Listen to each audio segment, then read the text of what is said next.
Olá, pessoal. Vamos dar continuidade ao nosso estudo acerca da teoria geral do delito, conversando agora acerca do segundo substrato do crime, né? De acordo com a teoria analítica, nós temos que o crime é fato típico, antijurídico e culpável. Então, nós vamos agora continuar a análise, na verdade, já iniciamos na aula anterior, continuar a análise desse segundo substrato do crime, que é a antijuridicidade, continuando falando das excludentes de antijuridicidade, ou excludentes de ilicitude, como é a denominação dada pelo Código Penal, quando ele trata lá no artigo 23 das causas que excluem a antijuridicidade ou ilicitude, dizendo que não há crime quando o agente pratica o fato em estado de necessidade, que nós já estudamos, em legítima defesa, que nós também já estudamos, e em estrito cumprimento de dever legal ou no exercício regular de direito, nesse inciso 3, que é sobre o que nós iremos estudar agora. Bom, estrito cumprimento do dever legal.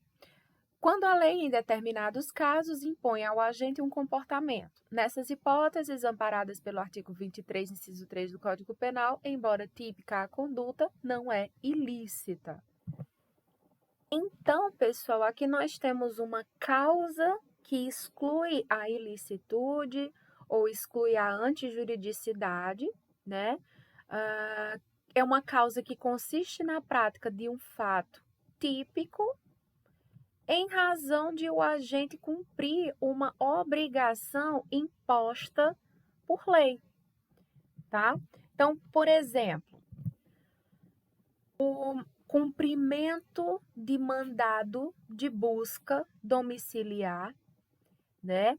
O morador da casa, ou quem o represente, desobedece a ordem de ingresso na residência, tá? E existe ali um cumprimento de um mandado de busca domiciliar. Então, o oficial de justiça, a pessoa que estiver, né, o acompanhando, eles têm a obrigação legal, eles têm o dever legal de agir. Eles têm a obrigação que a lei determina que eles cumpram aquele mandado de busca domiciliar. Caso o morador o impeça, ele está autorizado ao arrombamento da porta e à entrada forçada.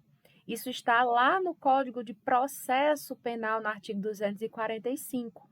Então, em decorrência do estrito cumprimento do dever legal, o funcionário público responsável pelo cumprimento dessa ordem judicial que fizer esse arrombamento em caso de recusa e entrada forçada, ele não vai responder pelo crime de dano nem pela violação de domicílio, tá? Porque ele estava amparado pela lei. Ele tinha a obrigação de cumprir o que a lei estava determinando. Então, obrigação legal engloba qualquer obrigação que seja direta ou indiretamente resultante de lei. Lei aqui em sentido genérico, qualquer preceito obrigatório que seja derivado de uma autoridade pública competente para emitir. Então, pode ser lei, lei mesmo, em sentido estrito, pode ser decreto, pode ser um regulamento, podem ser decisões judiciais, né? Então, o dever legal pode se originar de qualquer ato dessa natureza, certo?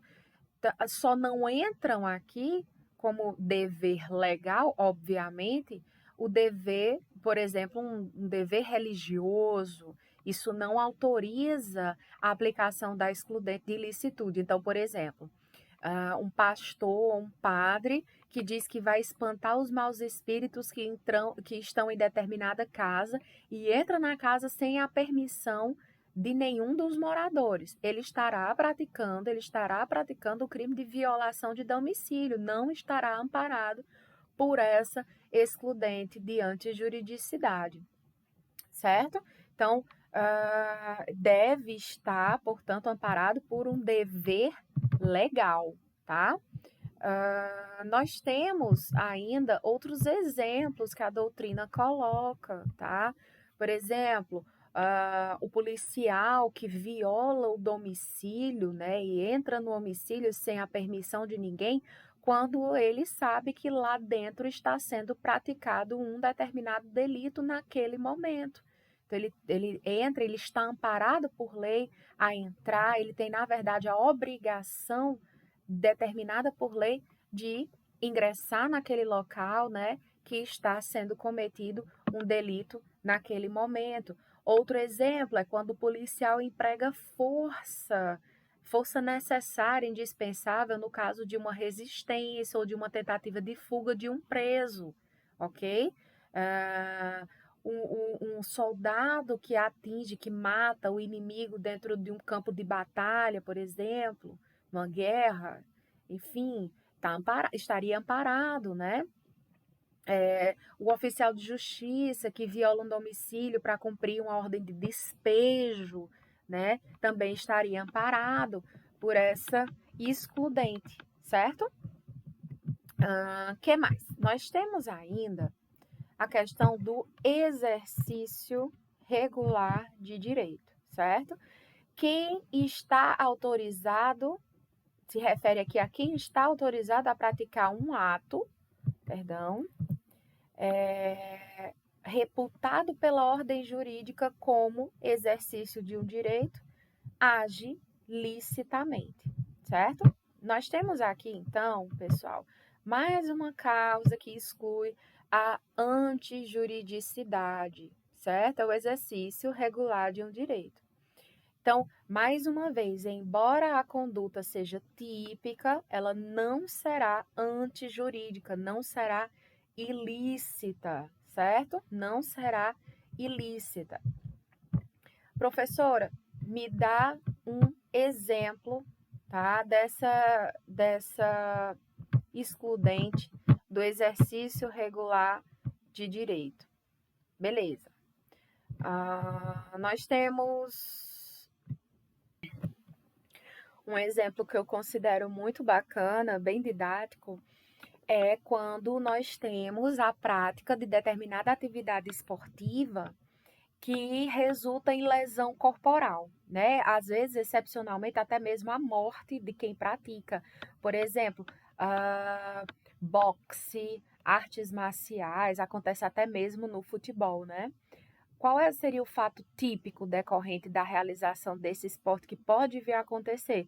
Uma lesão corporal, né? Seja culposa, seja dolosa, enfim, pode acontecer no boxe, né? Muitas lesões corporais, até mesmo grave ou gravíssimas. E ali quem está, se a regra, né, se está tudo regulamentado dentro das associações que são legalmente constituídas e autorizadas para emitir essas provisões. Então, se o fato típico decorre da realização desse esporte que está todo direitinho regulamentado, legalizado, o fato típico decorrente de uma situação dessa configura exercício regular de direito.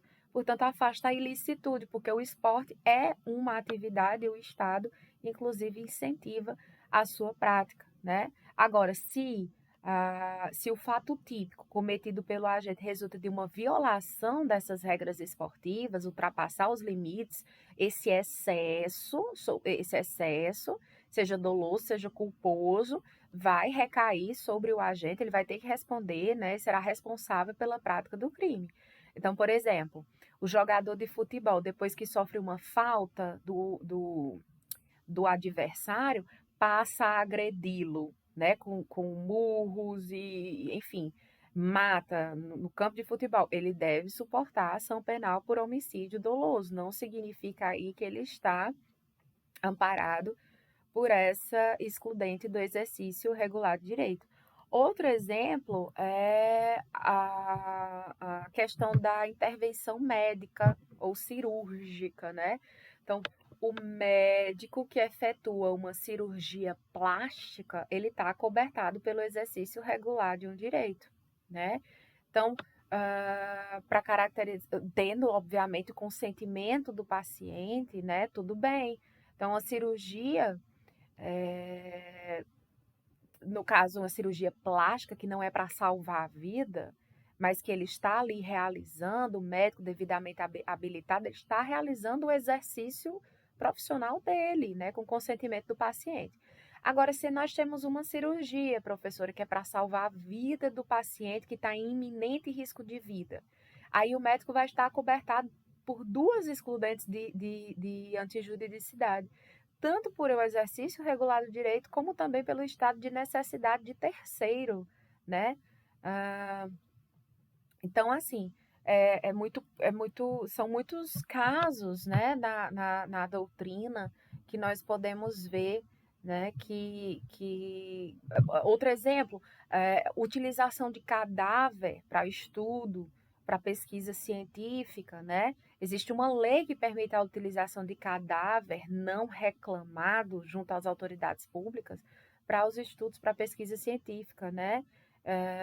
Então, ah, fica afastado eventual crime, que existe o crime de vilipêndio ou destruição de cadáver, né, que fica afastado por parte dessas pessoas responsáveis pelas escolas de medicina, né, os estudiosos. Por quê?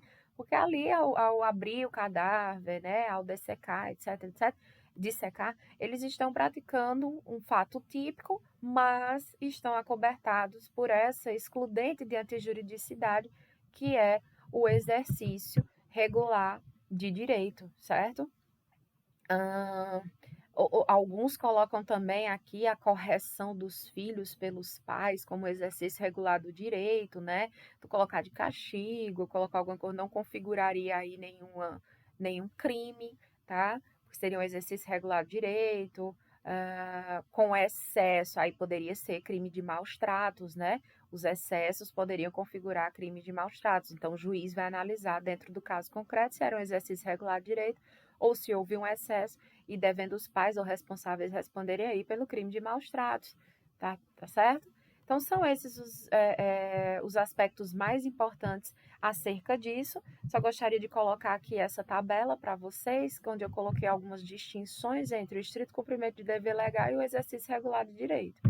No estrito cumprimento de dever legal, aqui nós temos uma excludente de natureza compulsória. O agente está obrigado a cumprir o mandamento legal. No exemplo que eu dei do oficial de justiça, ele está obrigado a efetuar aquela busca, ou aquela, por exemplo, ação de despejo, enfim, ele está obrigado a agir. E ao cumprir a lei, né, ao agir, ele está cobertado pela excludente de antijuridicidade do estrito cumprimento do dever legal. Já no exercício regular do direito, o sujeito tem a faculdade de agir ou não, tá? De exercer ou não aquele seu direito assegurado, certo? Então, o ordenamento jurídico autoriza o agente a agir, mas é dele a opção entre exercer ou não aquele direito assegurado, beleza? Não deixem de fazer a leitura na doutrina sobre esses temas